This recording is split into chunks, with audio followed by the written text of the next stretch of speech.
Assalamualaikum warahmatullahi wabarakatuh. Saya Yohanes Purwanto dari Offering B Pendidikan Sejarah. Nah, marilah kita sama-sama di sini belajar mengenai filsafat menurut filsuf yaitu Socrates. Mari kita sama-sama belajar. Salah satu filosof yang paling penting yang mengubah cara berfilsafat itu sendiri, yakni Socrates, seorang yang penuh misteri dan penuh dengan keanehan di pertengahan abad ke-5 sebelum Masehi. Dianggap sebagai lalat yang mengganggu masyarakat Athena, namun ia juga didaulat sebagai manusia yang paling bijaksana di sana. Siapa sih sebetulnya Socrates dan apa yang dilakukan pada manusia? Semua ahli sejarah dan filologi sepakat Socrates tidak pernah menulis dan meninggalkan sebuah catatan yang bisa dilacak generasi setelahnya. Namun, pengaruhnya di zaman itu sungguh mengesankan, sehingga banyak orang lain tergerak untuk menulis tentangnya dalam penampilan kepribadian dan perilakunya, serta dalam pandangan dan metode-metodenya. 3 sumber utama yang digunakan untuk mengetahui siapa Socrates, yakni berasal dari naskah yang ditulis Aristophanes, Xenophon, dan yang paling sering dirujuk adalah dari Plato. Dalam urusan negara, ia memilih memeluk kemiskinan, suatu yang tampak melawan pengetahuan umum di zaman itu.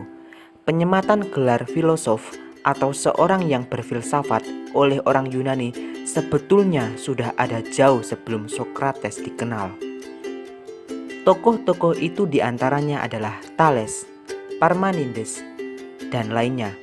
Mereka yang tertarik pada isu-isu penciptaan gejala alam astronomi dan benda-benda luar angkasa membuat mereka dijuluki sebagai filsuf alam. Sedangkan Socrates muncul dengan fokus yang baru. Ia lebih suka meneropong tentang gejala-gejala sosial perilaku manusia, pengertian-pengertian yang dipahami manusia, seperti apa etika dan sosial politik kenegaraan.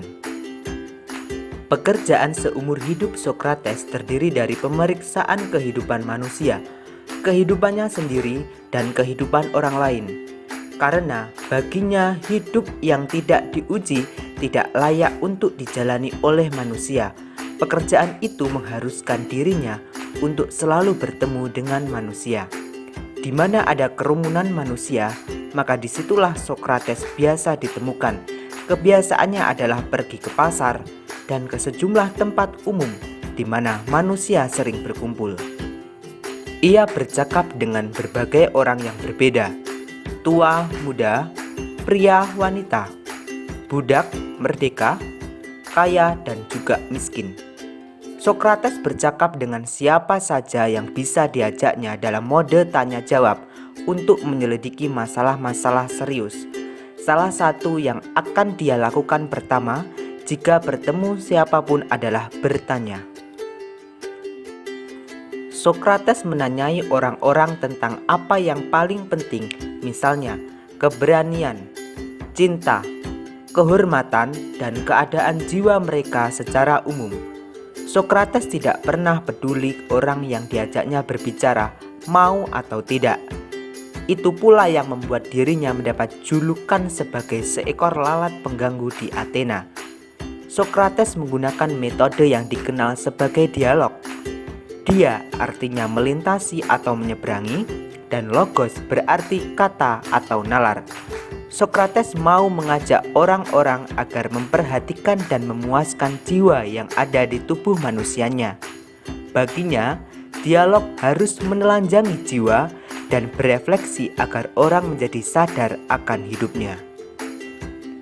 Dalam setiap dialog, Socrates berpura-pura tidak tahu, akhir bisa memancing lawan bicaranya untuk mengambil sikap superior atasnya dan membuatnya membangun alur berpikir sendiri.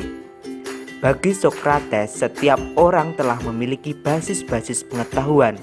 Persoalannya adalah tidak setiap orang mampu mencapai dan mengkomunikasikan pengetahuan tertentu kepada orang lain. Menurut Socrates, di dunia ini ada kebenaran yang bersifat objektif, di mana kebenaran itu tidak tergantung pada saya atau kita. Dan untuk membuktikan adanya kebenaran yang objektif, Socrates menggunakan metode tertentu. Metode tersebut kita kenal dengan metode dialektika dari kata kerja Yunani yang berarti bercakap-cakap atau berdialog. Metode Sokrates ini dikatakan sebagai metode dialektika karena memiliki peranan penting di dalamnya. Di dalam metode itu terdapat dua penemuan. Kedua-duanya menyangkut berkenaan dengan dasar pengetahuan. Yang pertama, ia menemukan induksi, dan yang kedua, ia menemukan definisi. Dengan definisi, Sokrates dapat membuktikan kepada kaum sofis bahwa pengetahuan yang umum ada, yaitu definisi itu. Dalam hal ini, kaum sofis tidak seluruhnya benar.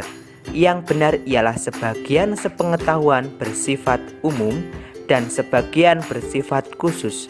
Dan yang khusus itulah pengetahuan yang kebenarannya relatif. Nah, itulah teman-teman bagaimana filsafat menurut Sokrates. Menurut Sokrates, filsafat yaitu ilmu yang mempelajari bagaimana hakikat yang ada di alam ini dan juga realitas yang ada menurut akal budi.